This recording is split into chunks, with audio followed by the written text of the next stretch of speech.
Point de non-retour, c'est une trilogie sur les récits manquants de l'histoire récente de la France. C'est une trilogie qui part de ces moments de notre histoire où le politique a interféré dans l'intime en détruisant tout lien possible.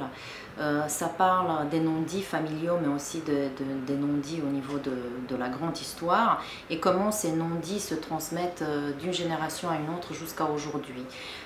Ça parle aussi de notre capacité à réparer le passé et de la capacité aussi de nous réinventer. Et de nous réinventer une autre identité par rapport à tout ce qu'on trouve dans ces secrets de l'histoire. On traverse 3 événements. On traverse tout d'abord le massacre des tirailleurs sénégalais du 1er décembre 1944. On traverse ensuite le 17 octobre 61, le massacre des Algériens, la répression sanglante de cette manifestation pacifique à Paris, pour qu'on arrive à la fin à l'abandon de l'État dans les foyers de la DAS et plus particulièrement de la transplantation des enfants réunionnais de la Creuse.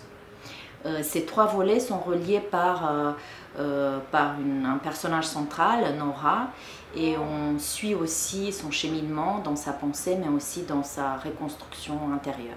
Je me suis rendu compte que c'est une expérience singulière. On a l'impression qu'on est pris par la main par ce personnage, qu'on l'accompagne et qu'on grandit aussi avec elle un peu.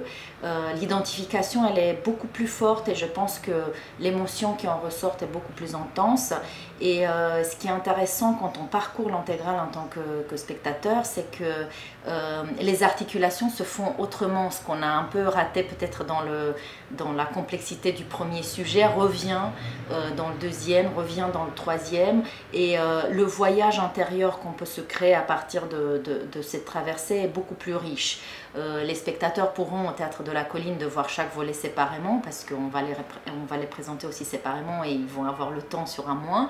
Mais les week-ends, vivre ces intégrales, je pense que ça va leur donner une autre expérience qui est assez singulière au théâtre, surtout aujourd'hui quand on se permet de moins en moins de faire des épopées. C'est pas un feuilleton théâtral, mais c'est un voyage, je pense. C'est un voyage, je dirais même que c'est un voyage initiatique.